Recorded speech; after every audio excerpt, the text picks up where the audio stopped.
lectura y escritura especializada, hay varias actividades que están enfocadas en que ustedes como estudiantes deben investigar cierta información, pero para tener la certeza que la información que ustedes están recolectando es verídica, es verdadera y no ha sido manipulada, hoy vamos a ver lo que son las fuentes de información. Para comenzar, vamos a ver qué son las fuentes de información, el concepto en sí. En una investigación hablamos de fuentes de información o fuentes documentales para referirnos al origen de una información determinada, es decir, el soporte en el cual encontramos información y al cual podemos referir a terceros para que a su vez la recuperen para sí mismos. Dentro de eso, las fuentes de información pueden ser de muy diversos tipos y pueden brindar datos más o menos fidedignos, lo cual influirá de manera decisiva y determinante en los resultados que vayamos a obtener. Investigar es obtener información y saber investigar es, por ende, saber cómo recoger la información del modo más confiable posible. Ahora tenemos fuentes de información primaria. Las fuentes primarias son aquellas más cercanas posibles al evento que se investiga, es decir, con la mayor cantidad posible de intermediaciones. Por ejemplo, si se investiga un accidente automovilístico, las fuentes primarias serían los testigos directos que observaron la acción ocurrida. En cambio, si se investiga un evento histórico, la recopilación de testimonios directos sería una fuente primaria posible. Continuamos con lo que es fuente primaria. Contiene información nueva y original, resultado de un trabajo intelectual. Ejemplos de fuentes primarias: los libros, las revistas científicas, las revistas de entretenimiento, los periódicos, diarios, documentos oficiales de instituciones públicas, informes técnicos, informes de investigación de instituciones públicas o privadas, patentes y normas técnicas. Todo esto son documentos, son textos que son originales, que no han sido manipulados por nadie en el fondo, que se fue directamente a la fuente y no hay más intermediarios.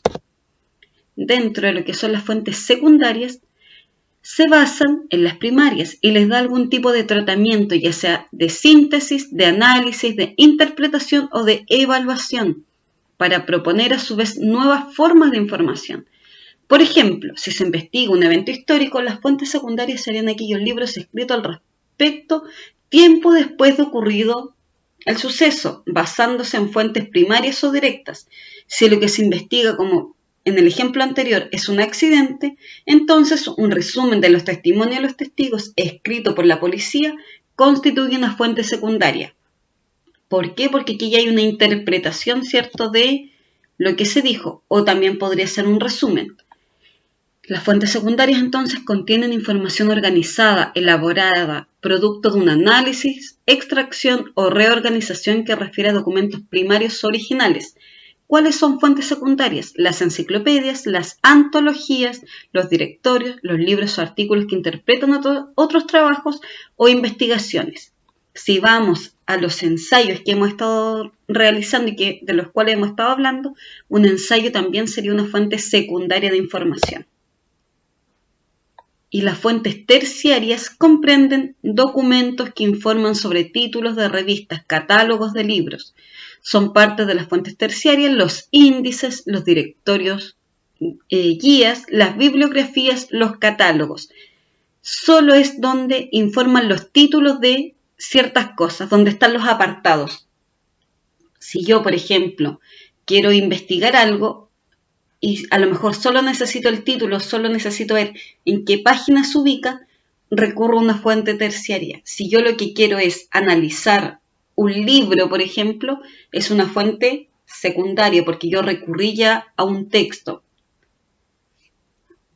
En el caso de que sea un ensayo sobre a lo mejor una pregunta que está planteada en otro ensayo o el análisis de un texto que ya se hizo en relación a ese libro. Ahora, si yo lo que quiero es hacer yo el propio ensayo, un ensayo personal, sin tomar en consideración otros ensayos que se hicieron antes en relación a una obra literaria, ya fui a la fuente primaria. De ahí se extrajo la información. Ahora, si ustedes tuviesen que investigar un tema histórico, supongamos las cruzadas durante la Edad Media, ¿Qué tipo de fuente debieran utilizar? ¿Una fuente primaria, una fuente secundaria o una fuente terciaria? Si necesitan saber las causas, a lo mejor las consecuencias y la finalidad de las cruzadas durante la Edad Media. Cualquier duda, no se olviden de preguntar y de conectarse los 15 minutos correspondiente al horario que debemos tener de 3 a 4.